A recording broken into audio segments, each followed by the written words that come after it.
Welcome sa Latter-day Understanding. Ako si Richard Greenland. Sa umpisa ng August 1831, si Joseph Smith at yung mga iba na dapat bumalik sa Kirtland ay naghahanda na para bumalik. Bago pa sila umalis, binigyan sila ng revelation. Yung revelation na yan nahahanap sa Doctrine and Covenants section 60.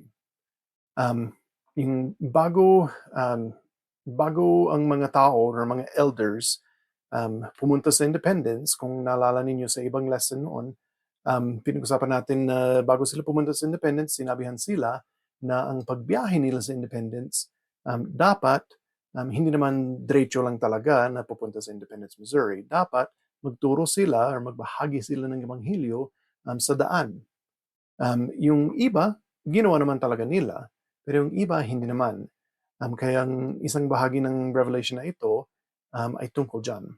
Basahin natin sa Doctrine and Covenants section 60, verse 2. Subalit sa ilan ay hindi ako lubos na nasisiyahan sapagkat hindi nila binubuksan ang kanilang mga bibig, kundi kanilang itinatago ang talento na aking ipinagkaloob sa kanila dahil sa takot sa tao. Sa aba sa mga iyon, sapagkat nag-aalab ang aking galit laban sa kanila. Kaya kailangan talaga magbahagi tayo ng ebanghelyo. Ang bawat isa sa atin may mga talento. May mga bagay na magaling tayo kahit siguro iniisip natin na wala tayong ganyan, wala tayong talento sa buhay natin. Meron talaga, kailangan lang hanapin natin. Ang patriarchal blessing ay makakatulong sa atin para malaman natin yan. Yun din ang mga ibang tao pwedeng magsabi sa atin kung saan ang mga talento natin. Pero kahit anong talento natin, dapat gamitin natin sa pagbabahagi ng ebanghelyo. Halimbawa, may talento naman ako sa paggawa nito, yung sa YouTube. Hindi naman siguro ako magaling talaga, mas magaling talaga yung mga iba na nakikita ko, pero at least nararamdaman ko na kaya ko itong gawin, kaya ginagawa ko ito na nagbabahagi ako ng ebanghelyo dito sa YouTube at sa mga ibang social media. Yung mga ibang tao, mas magaling sila magsalita sa tao mismo, yung harap-harapan. Kaya kahit sa naglalakad lang sila sa daan, nag-uusap na sila sa mga tao na hindi nila kilala, binabahagi na nila ang ebanghelyo. Ako, hindi ko naman yan kaya. Hindi pa. Sinusubukan ko pero hindi ko pa yan kaya. Kaya ito muna ang ginagawa ko. Ito yung mas talento ko. Yung iba, mas magaling sila magbigay ng talk sa harap ng maraming tao. Kung sa simbahan or sa ibang lugar. Pero magaling sila magbigay or magsalita sa harap ng tao. Yung iba, ginagawa nila yung magaling sila sa halimbawa yung pag-drawing, yung mga art ganyan. Magaling sila sa mga ganyan at binabahagi nila sa pamamagitan ng social media, sa mga tao mismo, pumunta sa mga lugar para magbahagi ng art nila. Magamit din yan sa pagbabahagi ng ebanghelyo. Yung ibang mga tao magaling magluto or magaling gumawa ng mga bagay or magaling tumulong sa mga tao, halimbawa yung sa pagtayo ng mga bahay or yung mga ibang ganyan na mga service. Kaya yan ay isang mga talento na magamit din sa pagbabahagi ng ebanghelyo. Hindi naman mahalaga kung ano talaga ang talento natin, pero mahalaga na gamitin natin sa pagbabahagi ng ebanghelyo. Kailangan isipin natin kung paano natin yan magawa. Kaya yan ang journal prompts natin ngayon. Una, ano ang aking mga talento? Pangalawa, paano ko magagamit ang mga ito para ibahagi ang ebanghelyo? Kaya sana isipin natin ito dahil kagaya ng sinabi ko kanina, lahat tayo may mga talento naman. Kaya isipin muna natin, magtanong tayo sa ibang tao, manalangin tayo para malaman natin kung anong mga talento natin. Tapos isipin natin kung paano natin yan magamit sa pagbabahagi ng ebanghelyo. Sige, so yung ibang bahagi ng Revelation sa Doctrine and Covenants section 60 ay tungkol sa pagbabalik nila sa Kirtland, Ohio. Sinabihan sila na sakay sila sa barko muna papunta sa St. Louis. Yung sa Missouri River yan. Yung Missouri River, galing naman sa mga Kansas City banda, pupunta sa St. Louis. Yung Independence, malapit talaga sa Kansas City. Yan yung sa west side ng Missouri. Kaya masunod naman nila yan, magamit naman nila yan sa barko para sundin yung Missouri River at pumunta sa St. Louis. Kaya yan ang plano. Kaya gumamit sila ng mga canoe, yung maliit na barko, para pumunta or para umpisahan ang journey nila. Tapos pagdating sa St. Louis, dapat yung iba, halimbawa si Joseph Smith at yung iba, pupunta sa Cincinnati para magbahagi ng Ebanghelyo, tapos pupunta sa Kirtland. Pero yung iba, pag galing sa St. Louis, dadaan sila sa iba't ibang daan para magbahagi din ng Ebanghelyo. Pero ang nangyari, 3 araw pagkatapos ng pag-alis nila, nagkaroon sila ng maraming problema sa biyahe. Si William W. Phelps, na babalik naman sa Kirtland muna tapos babalik naman siya sa Independence. Pero si William W. Phelps, nakita pa niya ang isang vision na si Satanas nandun sa tubig na yan. Kaya nang tumigil sila sa araw na yan, pagkatapos ng araw na yan, nagkaroon si Joseph Smith ng isa pang revelation. Basahin natin ang section 61 verses 3 hanggang 4. Subalit katotohanan, sinasabi ko sa inyo na hindi kinakailangan para sa buong samahan ng aking mga elder na mabilis na maglakbay sa mga tubig, samantalang ang mga naninirahan sa magkabilang panig ay nasasawi sa kawalang paniniwala. Gayunpaman, pinahintulutan ko ito upang inyong mapatutuhanan, dingin, maraming pang-anib sa mga tubig, at marami pa lalong-lalo na pagkatapos nito. Kaya sinabihan sila na kailangan naman magbahagi sila ng Ebanghelyo dito, pero sinabihan din sila na ang dahilan kung bakit sa una, sinabihan sila na sumakay sa barko dyan sa ilog na yan, yung Missouri River, ay para malaman nila na delikado naman doon. May mga pang-anib, yung danger. Kaya sa panahon na yan, or mula sa Revelation na yan, simula noon, hindi na sila sumakay sa tubig sa biyahe na yan.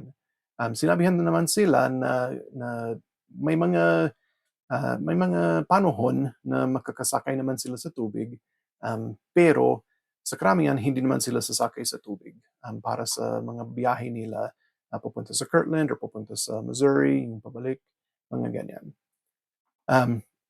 At ang isang mahalagang nangyari ay pagkatapos niyan, yung isang araw pagkatapos, yung susunod na araw, na naglalakad na sila sa lupa, nakita nila ang isang group ng elders na galing sa Kirtland, Ohio, na papunta sa Independence, Missouri. At nakapag-usap sila sa kanila, may natanggap sila na revelation din para sa kanila, at naging masaya sila doon. Kung nasa tubig pa sila noon, hindi nila nakita ang group ng elders na ito. Kaya sa buhay natin, baka sasabihin naman ng Diyos sa pamamagitan ng Espiritu Santo o sa pamamagitan ng mga propeta na dapat ginagawa natin ng isang bagay. Tapos gawin natin, ayos naman, may mga biyaya, maganda yan. Pero mamaya konti, magbabago na naman. Baka yung propeta may sasabihin na iba. Or baka mararamdaman natin sa Espiritu Santo na kailangan baguhin natin ang ginagawa natin. Kahit sinabihan naman tayo na gawin natin ang bagay niyan noon. Isipin natin na kahit hindi nagbabago ang talagang gawain ng Diyos, na ang isa katuparan ng kawalang, hindi ko maisip sa Tagalog, na bring to pass the eternal life or immortality and eternal life of man. Yan, na basta maligtas tayong lahat. Yan ang gusto niya. Kahit hindi yan nagbabago, ang mga paraan para magampanan ng mga bagay na yan ay nagbabago dahil may mga iba't ibang sitwasyon sa buhay natin, ang mga tao iba't iba, may mga problema na dumarating, kaya nagbabago naman talaga ang paraan ng paggawa ng gawain ng Diyos. Kaya wag natin isipin na dahil may sinabi naman ang Diyos sa atin, or ng Diyos sa atin sa noon, na hindi niya pwedeng baguhin.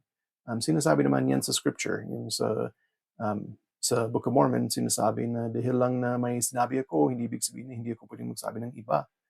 Um, Kaya ganyan talaga sa buhay natin.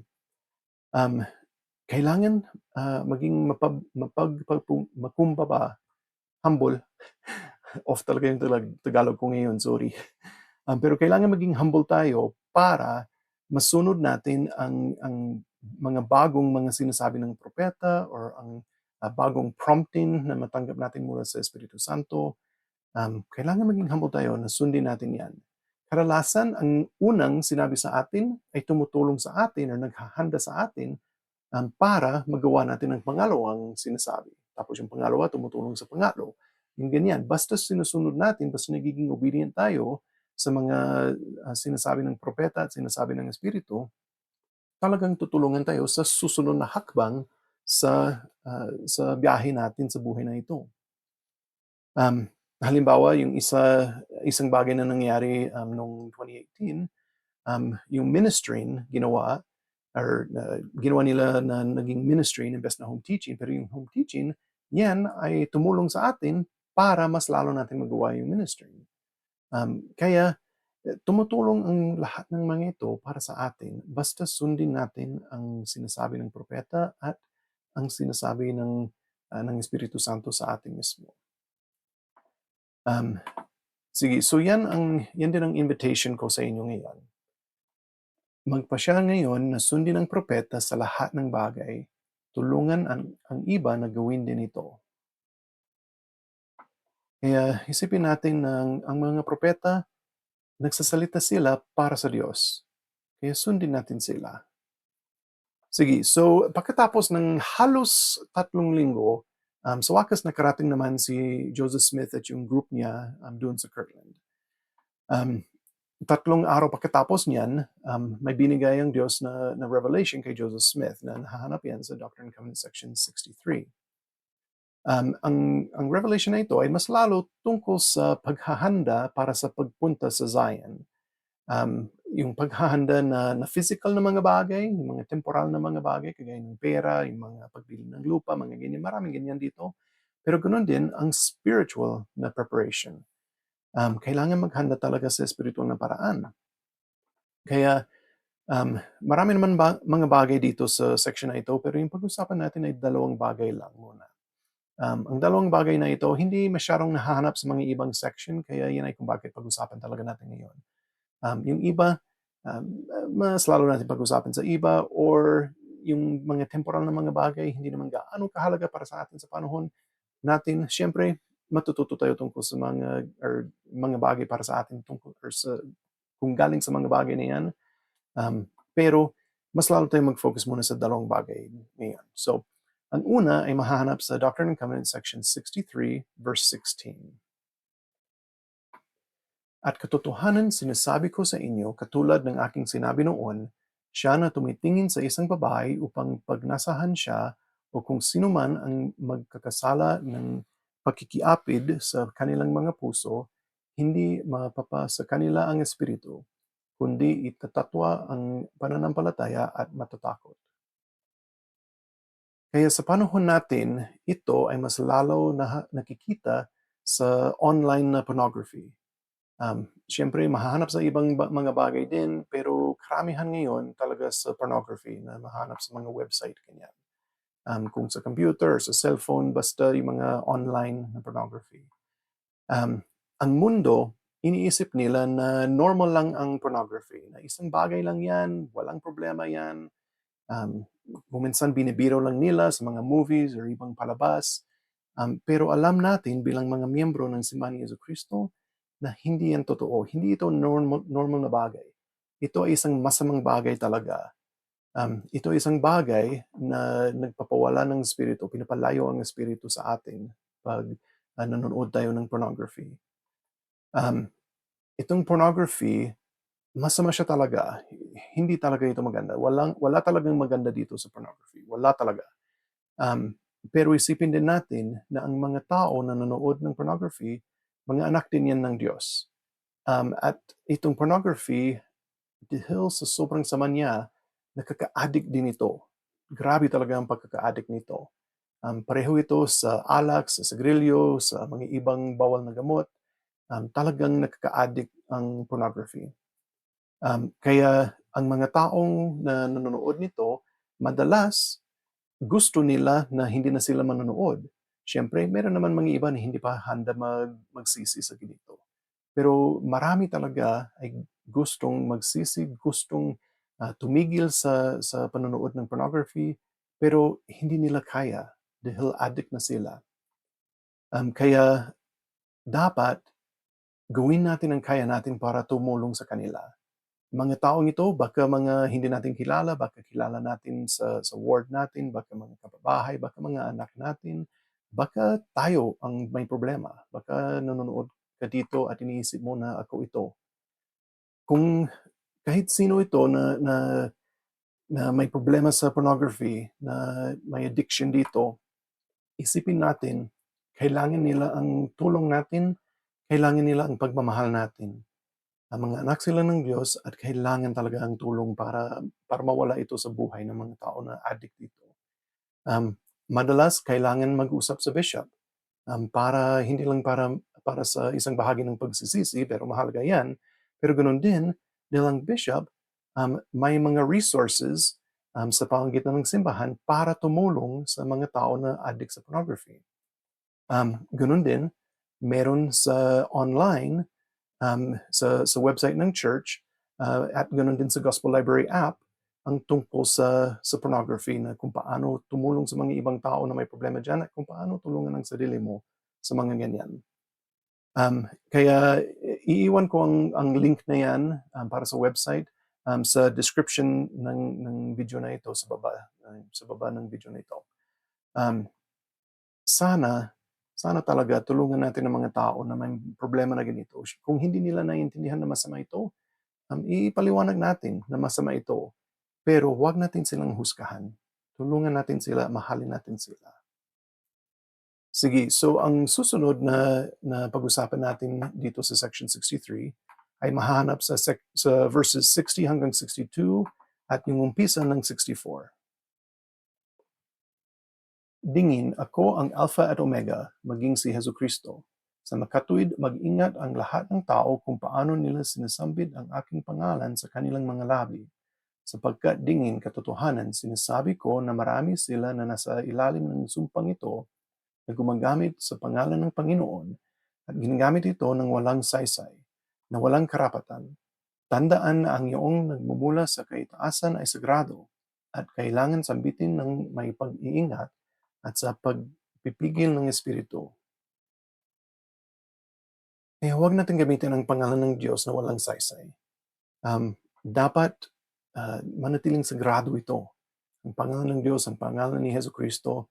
Siyempre, masabi naman natin ang mga pangalan na ito basta nag-uusap tayo tungkol sa kanila. Kung sa panalangin, gamitin natin, siyempre. Pero huwag natin gamitin sa walang saysay. Yung mga ibang pagmumura din, pangit din yan. Pareho din yan na walang respeto yan. Kaya huwag natin gamitin ang ibang pagmumura din. Kahit ginagamit talaga yan ng mundo, kahit nasa lahat ng mga palabas ngayon, lahat ng mga social media, kung sa YouTube, sa TikTok, dami-dami talagang pagmumura. Yung sa mga kanta na pinapakinggan natin, marami talaga. Kaya iwasan natin yan at ganoon din, huwag natin gamitin ang mga salita na yan. Ganoon din, kagaya ng sabi sa huli dyan, sa umpisa ng verse 64, lahat ng mga bagay na galing sa Diyos ay sagrado. Mga bagay na ito, syempre, ang mga bagay sa simbahan, hindi naman natin dapat na sabihin na halimbawa ang mga nangyayari sa templo. Dahil sagrado yan.